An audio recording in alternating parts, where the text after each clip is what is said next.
स्वागत है आप सबका अपने चैनल आर्यस हिंदी एकेडमी में। आज हम लोग देखेंगे महत्वपूर्ण प्रश्नोत्तरी और ये प्रश्नोत्तरी रहेगी काव्य शास्त्र पर, जो विगत 10 वर्षों में पूछा गया है। तो चलिए बिना देरी के इस क्लास को हम लोग शुरू करते हैं। प्रश्न संख्या 1, क्योंकि काव्य शास्त्र के प्रश्न कई बार रिपीट हुए हैं और जितने भी प्रश्न इसमें सब बहुत ही महत्वपूर्ण है। देखते हैं, काव्य संप्रदायों का सही विकास क्रम क्या है? रस, ध्वनि, अलंकार, रीति, वक्रोक्ति, औचित्य। रस, अलंकार, रीति, वक्रोक्ति, ध्वनि, औचित्य। ग में अलंकार, रस, वक्रोक्ति, ध्वनि, औचित्य। रस, रीति, ध्वनि, अलंकार, वक्रोक्ति, औचित्य। तो इसका सही आंसर क्या है? Option number C. सबसे पहले अलंकार है, उसके बाद रस है, रीति है, वक्रोक्ति है, ध्वनि है और औचित्य। औचित्य कौन है? क्षेमेंद्र है। क्षेमेंद्र प्रवर्तक है। अलंकार के कौन है? रस के। रीति के वामन है। वक्रोक्ति की कौन है? कुंतल, सबको पता है। चलिए आगे देखते हैं दूसरा प्रश्न।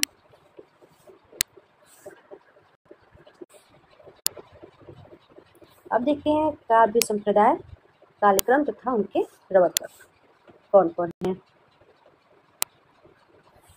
रस संप्रदाय के प्रवर्तक कौन? उसका कालक्रम क्या है? विक्रम पूर्व द्वितीय शताब्दी से द्वितीय शताब्दी विक्रमी तक।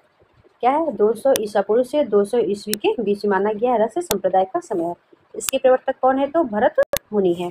अलंकार संप्रदाय कब का है? 6ठी शताब्दी का और इसके प्रवर्तक वामन है। रीति संप्रदाय के 8वीं शताब्दी या 800 ईस्वी, इसके प्रवर्तक वामन है। ध्वनि संप्रदाय 9वीं शताब्दी है, आनंदवर्धन इसके प्रवर्तक हैं। वक्रोक्ति संप्रदाय के प्रवर्तक कौन है? कुंतक है और इसका समय काल क्या है? 10वीं से 11वीं शताब्दी तक माना गया है। आगे प्रश्न संख्या 2 देखते हैं। रस सिद्धांत के प्रवर्तक कौन है? आचार्य मम्मट, आचार्य विश्वनाथ, आचार्य जगन्नाथ, भरत मुनि। इसका सही आंसर क्या है? Option number D. ये पूछा गया था पीजीटी 2020 में। दूसरा प्रश्न देखते हैं। अब देखते हैं, रीति संप्रदाय के प्रवर्तक आचार्य कौन है? वामन है या मम्मट है या भामह है या दंडी है? तो कौन है इसका सही आंसर? वामन। रीति संप्रदाय के प्रवर्तक कौन है? वामन है। आगे देखते हैं दूसरा प्रश्न। प्रश्न दूसरा देखते हैं। रीति के आधारभूत तत्व के रूप में वामन का कैसा दृष्टिकोण है? रीति के आधारभूत तत्व के रूप में वामन का कैसा दृष्टिकोण है? विशुद्ध सौंदर्यवादी, विशुद्ध शिल्पवादी, विशुद्ध कथ्यवादी या विशुद्ध रसवादी? इसका सही आंसर क्या है? विशुद्ध सौंदर्यवादी है। क्या है? रीति के आधारभूत तत्व के रूप में वामन का कैसा दृष्टिकोण है? तो विशुद्ध सौंदर्यवादी है। वामन के कुछ कथन भी देख लेते हैं। रीत्यात्मक काव्यस्य एक इसका एग्जाम पूछा गया तो वामन का विशिष्ट प्रदर्शना रीति है, यह भी महत्वपूर्ण उक्ति की है। काव्य शोभाय कर्तारो धर्मागुणा, यह भी महत्वपूर्ण एग्जाम में पूछा गया है। किसकी उक्ति है? तो वामन की है। प्रश्न संख्या दूसरा देखते हैं। अधोलिखित आचार्यों का उनके कालक्रमानुसार आरोही क्रम में बताइए। कालक्रमानुसार आरोही क्रम क्या है? सबसे पहले किसका आएगा? दंडी या वामन, मम्मट, विश्वनाथ या जगन्नाथ? ये ऑप्शन नंबर बी, दंडी, मम्मट, वामन, जगन्नाथ, विश्वनाथ। वामन, दंडी, मम्मट, विश्वनाथ या जगन्नाथ? दंडी, मम्मट, वामन, विश्वनाथ या जगन्नाथ? तो चारों ऑप्शन में क्या सही? सबसे पहले किसका कालक्रम आएगा? इसका सही आंसर क्या है? ऑप्शन नंबर ए, दंडी। दंडी का समय काल क्या है? इनका समय काल 7वीं शताब्दी है। मम्मट का क्या है? 11वीं शताब्दी है। वामन का 8वीं शताब्दी है। विश्वनाथ का 14वीं शताब्दी है। जगन्नाथ का 17वीं शताब्दी है। तो किसका सही है? ऑप्शन नंबर ए, दंडी हो गए आपके 7वीं शताब्दी, वामन हो गए 8वीं शताब्दी, मम्मट हो गई 11वीं शताब्दी, विश्वनाथ हो गए आपके 14वीं शताब्दी, जगन्नाथ हो गए आपके 17वीं शताब्दी। आगे देखिए दूसरा प्रश्न। काव्य का सर्वस्व कहा गया है? काव्य का सर्वस्व कहा गया है ध्वनि को, अलंकार को, वक्रोक्ति को या रीति को? किसको कहा गया है? ऑप्शन नंबर बी, अलंकार को कहा गया है। काव्य का सर्वस्व क्या है? तो अलंकार है। दूसरे प्रश्न दूसरा, काव्य हेतु संबंधित प्रस्तुत पंक्तियों के रचयिता कौन है? शक्ति निपुणता, लोक शास्त्र, काव्य धावेक्षणात्, काव्य काव्यज्ञ शिक्षाभ्याम इति हेतु अस्त दुर्भवे। Option number A, Kuntaka, Anandavardhana, Mammata या विश्वनाथ। तो इसका सही आंसर क्या है? Option number C. संगत युग्म का चयन कीजिए। काव्य प्रकाश किसका है? आनंदवर्धन का। काव्यादर्श भामा का। काव्यालंकार सूत्र वामन का या काव्यालंकार दंडी का। तो इसमें पूछा कि संगत युग्म कौन सा है? संगत युग्म, इसमें संगत युग्म कौन सा है? ऑप्शन नंबर सी, काव्यालंकार सूत्र वामन का है। काव्यादर्श तो दंडी का है, दंडी। काव्य प्रकाश मम्मट का है। काव्यालंकार भामा का है। चलिए दूसरा प्रश्न देखते हैं।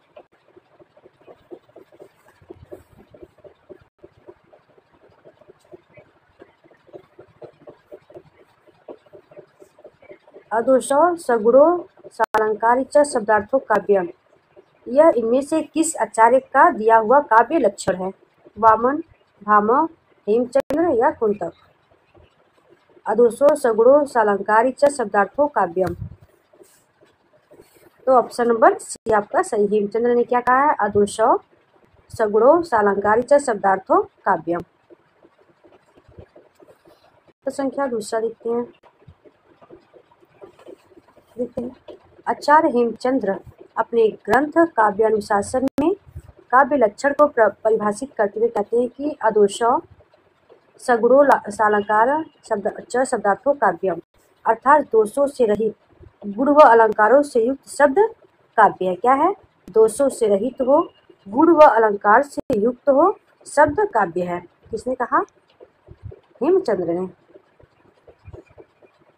दूसरा देखते हैं। नहीं रसादृते कश्चिद अर्थ प्रवर्ते किसका कथन है? आचार्य विश्वनाथ का, दंडी का, मम्मट का, भरत मुनि का। नहीं रसादृते कश्चिद अर्थ प्रवर्तते किसका है? तो ऑप्शन नंबर डी, भरत मुनि का है। प्रश्न संख्या दूसरा देखते हैं। ये प्रश्न बहुत ही महत्वपूर्ण है।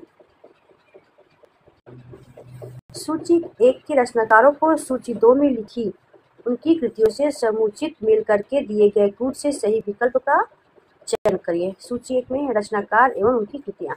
मम्मट का क्या है? उनकी कौन सी कृति है? तो काव्य प्रकाश है। विश्वनाथ का क्या है? साहित्य दर्पण है। दंडी का क्या है? काव्य दर्श है। जयदेव का क्या है? चंद्रालोक है। और मम्मट का समय काल क्या था? 11वीं शताब्दी। दंडी का 7वीं शताब्दी।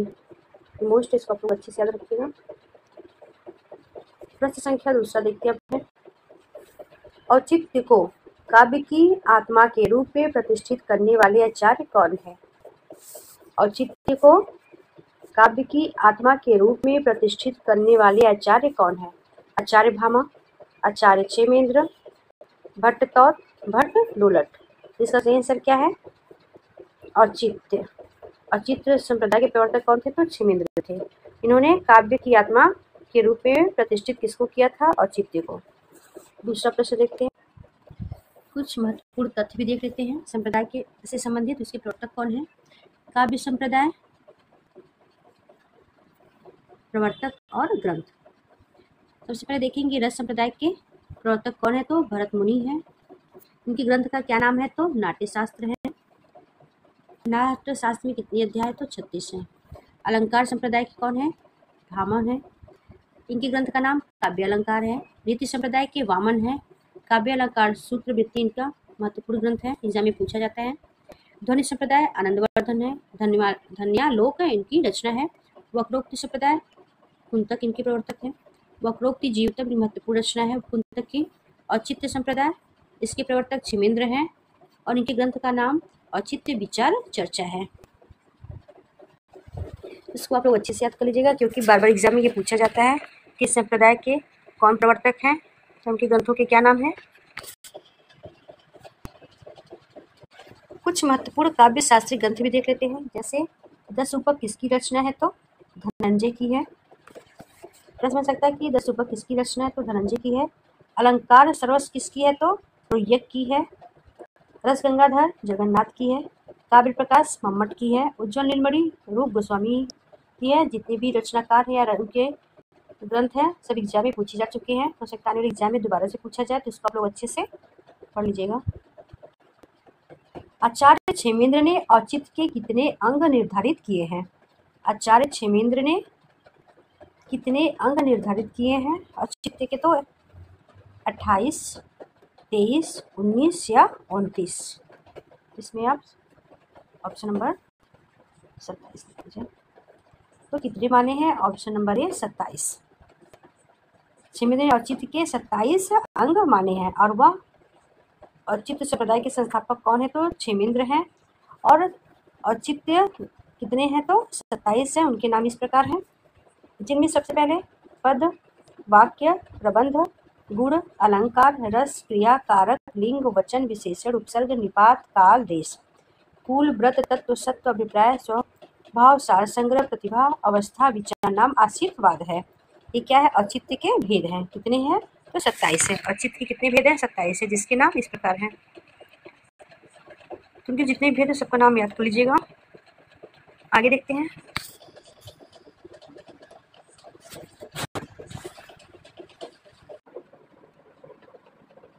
औचित्य संप्रदाय के संस्थापक आचार्य कौन हैं? वामन, दंडी, आनंदवर्धन या क्षेमेंद्र? इसका सही आंसर क्या है? ऑप्शन नंबर डी क्षेमेंद्र है। आगे देखते हैं दूसरा प्रश्न। ध्वनि को काव्य की आत्मा मानकर ध्वनि संप्रदाय का प्रतिपादन किसने किया था? तो सबसे पहले आप लोग ये बताइए, ध्वनि संप्रदाय के प्रवर्तक कौन थे? आनंदवर्धन थे। तो इन्होंने काव्य की आत्मा किसे माना है? ध्वनि को। तो ऑप्शन नंबर क्या है? ऑप्शन नंबर डी आपका सही है। प्रश्न दूसरा देखते हैं। कुछ महत्वपूर्ण तथ्य भी देखते हैं आनंदवर्धन के विषय में। ध्वन्यालोक के अतिरिक्त आनंदवर्धन के और भी ग्रंथ हैं। कौन कौन से हैं? जैसे देवी शतक, अर्जुन चरित्र, सविक्रम बाल लीला, विनिश्चय टीका, विवृत्ति और तत्वालोक। जितनी भी रचनाएं महत्वपूर्ण, इसको आप लोग अच्छे से याद कर लीजिएगा क्योंकि आने वाले एग्जाम में हो सकता पूछा जाए। कौन कौन सी रचनाएं इनकी हैं? देवी शतक, अर्जुन चरित्र, सविक्रम बाल लीला, विनिश्चय टीका, विवृत्ति और तत्वालोक किसकी रचना है? तो आनंदवर्धन की है। आगे देखते हैं दूसरा प्रश्न। मम्मट किस संप्रदाय के आचार्य? देखिए कितनी बार प्रश्न रिपीट हो रहा है। औचित्य, अलंकार, ध्वनि या रीति? तो किसके हैं? मम्मट किस संप्रदाय के आचार्य हैं? तो ध्वनि संप्रदाय के आचार्य हैं। जितने भी प्रीवियस पेपर के चारों ऑप्शन है, चारों ऑप्शन के विषय में अच्छे से आप लोग पढ़ लीजिएगा क्योंकि उनसे ही प्रश्न बनते रहते हैं। आगे देखते हैं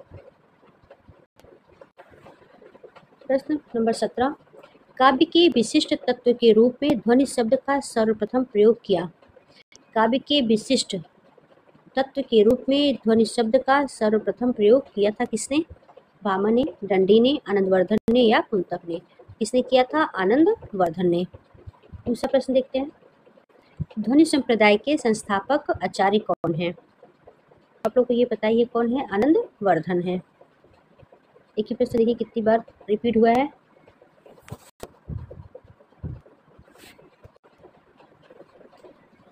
प्रश्न संख्या 18। हिंदी साहित्य के रसवादी आचार्य कौन है? राजशेखर, नगेंद्र, आनंदवर्धन या क्षेमेंद्र? तो कौन है? ऑप्शन नंबर बी क्या है? नगेंद्र क्या है? रसवादी कवि हैं। पूर्ण तथ्य देख लेते हैं।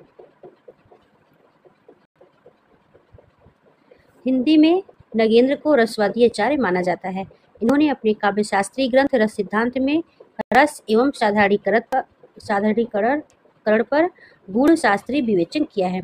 आनंदवर्धन ध्वनिवादी, क्षेमेंद्र औचित्यवादी तथा राजशेखर रीतिवादी आचार्य हैं। क्या है? रीतिवादी आचार्य है। जैसे ऑप्शन में देखिए पूछ सकता है कि राजशेखर ध्वनिवादी आचार्य हैं या रीतिवादी आचार्य हैं या औचित्यवादी आचार्य हैं। अगर आप लोग को याद रहेगा तो अच्छे से कर पाएंगे कि राजशेखर रीतिवादी आचार्य हैं और आनंदवर्धन ध्वनिवादी आचार्य, क्षेमेंद्र औचित्यवादी आचार्य हैं। चलिए आगे देखते हैं, दूसरा प्रश्न देखते हैं। प्रश्न दूसरा देखते हैं। ध्वनि संप्रदाय को व्यवस्थित करने का श्रेय किसे जाता है? आनंदवर्धन को, आचार्य कुंतक को, अभिनवगुप्त को, इनमें से कोई नहीं। इसका सही आंसर क्या है? आनंदवर्धन है। दूसरा प्रश्न संख्या 19। जहां शब्द प्रत्यक्ष अर्थ को त्याग कर किसी और ही अर्थ की प्रतीति कराए जो उसके प्रत्यक्ष अर्थ की अपेक्षा अधिक चमत्कारपूर्ण हो। काव्य शास्त्र के अनुसार यह कथन किसका है? रस, अलंकार किसका लक्षण है? ध्वनि या इनमें से कोई नहीं। यह लक्षण किसका है? तो ध्वनि का है। इसके प्रवर्तक कौन है? आनंदवर्धन है। और देख लेते हैं। जहां शब्द प्रत्यक्ष अर्थ को त्याग कर किसी और ही अर्थ की प्रतीति कराए तो उसके प्रत्यक्ष अर्थ की अपेक्षा अधिक चमत्कारपूर्ण हो। काव्य शास्त्र के अनुसार यह ध्वनि अथवा उत्तम काव्य का लक्षण है। ध्वनिकार ने इसकी परिभाषा इस प्रकार लिखी है। जहां अर्थ अथवा स्वयं को और अपने अर्थ को गौड़ बनाकर व्यंग्यार्थ को अभिव्यक्त करते हैं या विद्वानों के द्वारा वह ध्वनि काव्य कहा गया है। ध्वन्यालोक का खंडन करने वाले व्यक्ति विवेककार महिम भट्ट ने क्या किया खंडन करते हुए ध्वन्यालोक का? इस लक्षण की शब्द योजना में अनेक दोष दिखलाए। एतो मठमठ ने इसी लक्षण को शब्द भेद से इस प्रकार कहा। विद्वानों का कहना है कि वाच्य से व्यंग से अधिक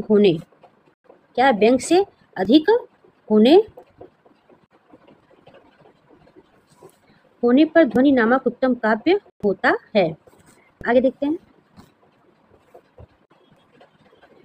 प्रश्न संख्या 24। मिथक का घनिष्ठ संबंध होता है किससे?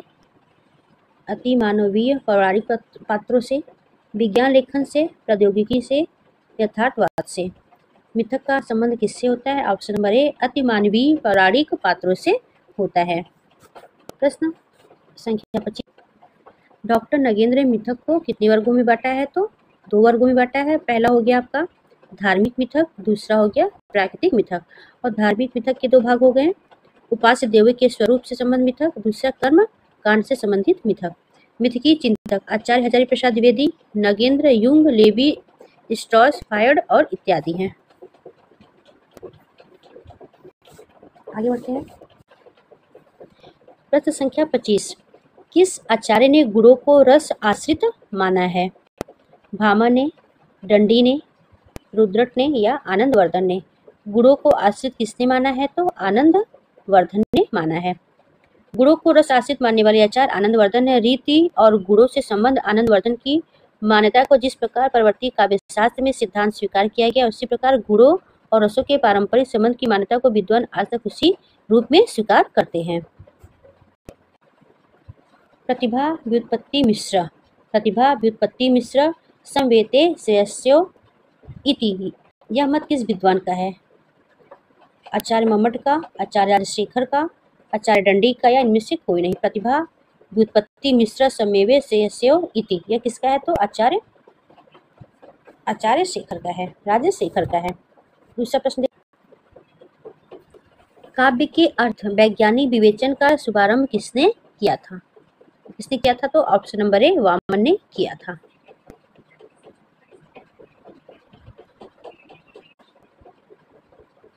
आचार्य वामन ने काव्य हेतु के स्थान पर किस शब्द का व्यवहार किया है?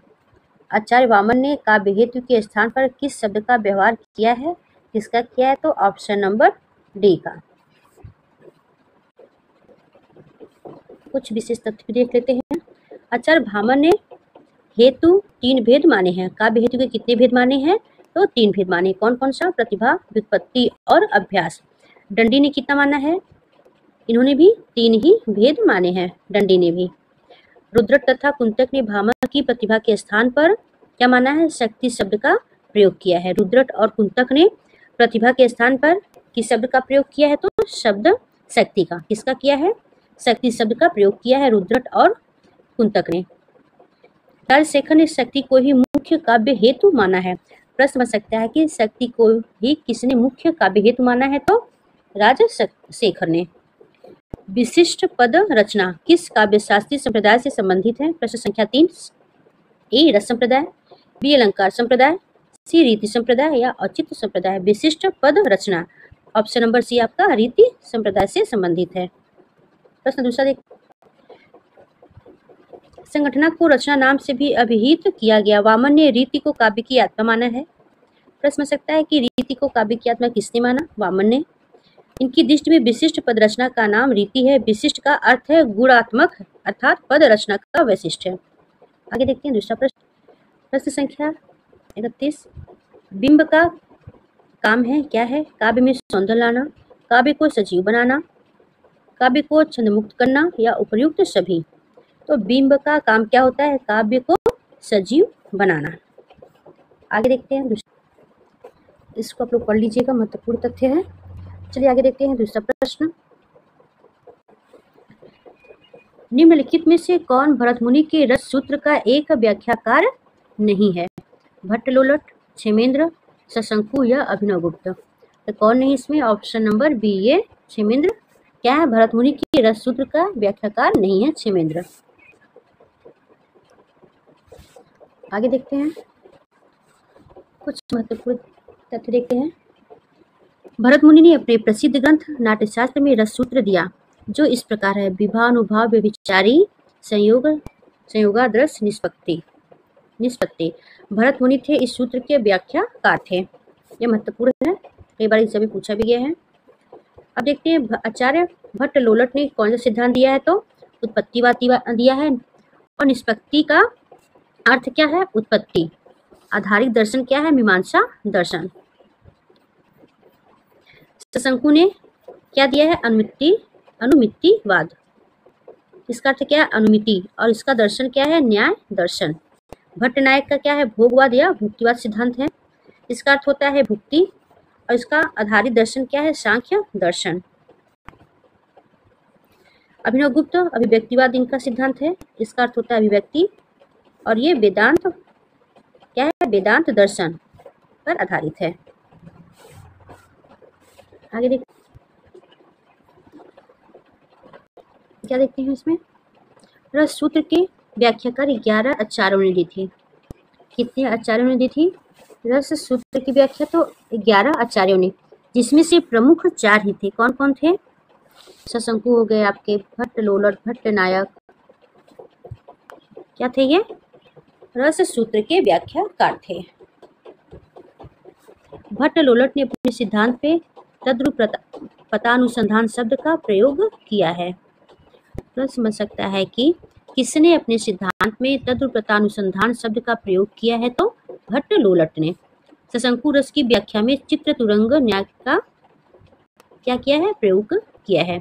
नाट्य शास्त्र के उपलब्ध संस्करण 60 शास्त्रीय संहिता में 36 अध्याय हैं, जबकि निर्णय सागर द्वारा प्रकाशित प्रथम संस्करण में 37 अध्याय दिए गए हैं। वैसे नाट्यशास्त्र के प्राचीन टीकाकार कौन है? तो अभिनवगुप्त है। इसमें 36 अध्यायों का उल्लेख किया है। प्रश्न हो सकता है कि नाट्यशास्त्र के प्राचीन टीकाकार कौन है? तो अभिनवगुप्त है। चलिए दूसरा प्रश्न देख। भरत मुनि के रस सूत्र में प्रयुक्त निष्पत्ति। भरत मुनि के सूत्र में प्रयुक्त निष्पत्ति का अर्थ उत्पत्ति किस आचार्य ने माना है? अभिनवगुप्त ने, भट्टलोलट ने, भट्टनायक ने या शशंकु ने? तो किसने माना है? भट्टलोलट ने माना। Option number B. रस निष्पत्ति में अभिव्यक्तिवाद किसका मत है? तो ऊपर हम लोगों ने पढ़ा था किसका था? तो अभिनवगुप्त का था। चलिए आगे बढ़ते हैं। भरत मुनि के रस सूत्र की भुक्तिवाद के आधार पर व्याख्या करने वाले आचार्य कौन हैं? शशंकु, भट्टनायक, अभिनवगुप्त या विश्वनाथ? तो कौन है भुक्तिवाद के आधार पर व्याख्या करने वाले? तो भट्टनायक है। महत्वपूर्ण प्रश्न है। अब देखिए प्रश्न संख्या 40 महत्वपूर्ण प्रश्न है। भट्टनायक का भुक्तिवाद, भट्टनायक का भुक्तिवाद किस दर्शन पर आधारित है? मीमांसा दर्शन, न्याय दर्शन, शैव दर्शन या सांख्य दर्शन? तो इसका सही आंसर क्या है? ऑप्शन नंबर डी, सांख्य दर्शन पर आधारित है भट्टनायक का भुक्तिवाद। भरत के रस सूत्र के व्याख्याता आचार्य शशंकु का सिद्धांत कहलाता है, क्या कहलाता है? उत्पत्तिवाद, अभिव्यंजनावाद, अनुमितिवाद या भुक्तिवाद? तो ऑप्शन नंबर सी आपका सही है। शशंकु का सिद्धांत कहलाता है अनुमितिवाद कहलाता है। दूसरा प्रश्न, भरत मुनि के रस सूत्र की अनुमितिवाद पर आधारित, भरत मुनि के रस सूत्र की अनुमितिवाद पर आधारित व्याख्या किस आचार्य की है? अभिनव गुप्त, भट्टनायक, भट्टलोलक या शशंकु? तो ऑप्शन नंबर डी आपका सही आंसर है, शशंकु का है। प्रश्न संख्या दूसरा देखते हैं। रस निष्पत्ति सूत्र की समीक्षा, रस निष्पत्ति सूत्र की समीक्षा अनुमितिवाद किसके मंतव्य पर आधारित है? भट्टनायक, विश्वनाथ, शशंकु या अभिनव गुप्त? तो इसका सही आंसर क्या है? Option number C. एक ही प्रश्न कई बार घुमा के पूछा गया, तो इसलिए जितने प्रश्न उसको अच्छे से आप लोग पढ़िएगा। अब प्रश्न में जो चारों ऑप्शन उसके बारे में भी अच्छे से आप लोग पढ़ लीजिएगा। भट्टलोलट द्वारा प्रतिपादित मत कौन सा है? तो आप लोग को पता ही है, ऑप्शन नंबर ए। आगे देखते हैं।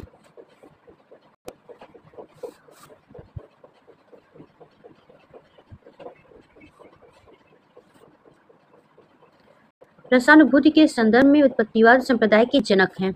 रसानुभूति के संदर्भ में उत्पत्तिवाद संप्रदाय के जनक कौन है? अभिनव गुप्त, पाणिनि, भरत मुनि या भट्टलोलट? रसानुभूति के संदर्भ में उत्पत्तिवाद के जनक कौन है? तो भट्टलोलट है। आगे देखते हैं, महत्वपूर्ण देख लेते हैं तथ्य। निम्नलिखित में से कौन सा युग्म सही नहीं है? भट्टलोलट का क्या है? उत्पत्तिवाद, शशंकु का अनुमितिवाद, आचार्य मम्मट का भुक्तिवाद या अभिनव गुप्त का अभिव्यक्तिवाद? आपका सही कौन सा ऑप्शन नहीं है? तो आचार्य मम्मट का। भुक्तिवाद किसका है? भट्टनायक का है। दूसरा प्रश्न, रस निष्पत्ति के संबंध में चित्र तुरंग न्याय की मान्यता किस आचार्य की है? अभिनव गुप्त, शशंकु, भट्टलोलट या भट्टनायक? तो ऑप्शन नंबर बी आपका सही है। दूसरा प्रश्न देखते हैं। रस विवेचन में चित्र तुरंग न्याय की कल्पना इनमें से किस आचार्य ने की है? शशंकु, अभिनव गुप्त, भरत मुनि ने या विश्वनाथ ने? तो इसका सही आंसर क्या है? शशंकु ने किया था। प्रश्न संख्या 2 क्या है? भट्टलोलट का क्या है? उत्पत्तिवाद है, शशंकु का अनुमितिवाद है, भट्टनायक का भुक्तिवाद है, अभिनव गुप्त का अभिव्यक्तिवाद सिद्धांत है। आगे देखते हैं। भारतीय रस सिद्धांत में साधारणीकरण का प्रयोग सर्वप्रथम किसने किया था? साधारणीकरण का प्रयोग सर्वप्रथम किसने किया था? फिर से, भारतीय रस सिद्धांत में साधारणीकरण का प्रयोग सर्वप्रथम किसने किया था? तो आचार्य भट्टनायक ने किया था। इसको आप लोग अच्छे से पढ़ लीजिएगा। चलिए आगे देखते हैं दूसरा प्रश्न। इनमें से कौन अलंकारवादी आचार्य नहीं है? केशव, जयदेव, भामा, आनंदवर्धन? इसमें से अलंकारीवादी आचार्य कौन नहीं है? अलंकारवादी तो आनंदवर्धन नहीं है। केशवदास भी हैं, जयदेव भी हैं, भामा भी हैं। केशवदास, भामा, जयदेव अलंकारवादी आचार्य हैं, जबकि आनंदवर्धन ध्वनिवादी आचार्य। आनंदवर्धन का प्रमुख ग्रंथ क्या है? ध्वन्यालोक है, ध्वन्यालोक है। भामा को अलंकारवाद का संस्थापक माना जाता है। इनका प्रमुख ग्रंथ क्या कौन सा है? तो काव्य अलंकार है। आगे देखते हैं। आचार्य भरत के रस सूत्र के प्रथम व्याख्याता हैं भट्टलोलक, आचार्य शंकु, अभिनव गुप्त या आचार्य विश्वनाथ? तो इसका सही आंसर है भट्टलोलक है, लोलट है। आचार्य भरत के रस सूत्र के प्रथम व्याख्याता हैं। इसको आपको अच्छे से देख लीजिएगा। आचार्य भरत मुनि के बाद रस निष्पत्ति को लेकर मुख्य रूप से किस विद्वानों ने रस के विषय में अपने विचार दिए? उनके नामों का कौन सा क्रम सही है? भट्टलोलट, भट्टशंकु, भट्टनायक, अभिनव गुप्त? ऑप्शन नंबर बी, अभिनव गुप्त, भट्टनायक, शशंकु, भट्टलोलट, भट्टनायक, भट्ट शशंकु, भट्टलोलट, अभिनव गुप्त? भट्टशंकु, भट्टलोलट, भट्टनायक, अभिनव गुप्त? यह पूछा गया था पीजीटी 2005 में। क्या पूछा है कि सबसे पहले रस निष्पत्ति को लेकर सबसे पहले अपना विचार किसने प्रकट किया था? तो किसने किया था? सबसे पहले अभिनव गुप्त ने किया था, उसके बाद भट्टनायक ने किया था, उसके बाद शशंकु, फिर भट्टलोलट ने। या भट्ट लोलट ने या सशंकु ने। तो ऑप्शन नंबर आपका कौन सा सही है? ऑप्शन नंबर ए। सबसे पहले भट्ट लोलट ने दिया था, फिर भट्ट सशंकु ने, भट्ट नायक ने, अभिनव गुप्त ने। किसने दिया था सबसे पहले? भट्ट लोलट ने, भट्ट शंकु ने, भट्ट नायक ने। आगे देखते हैं।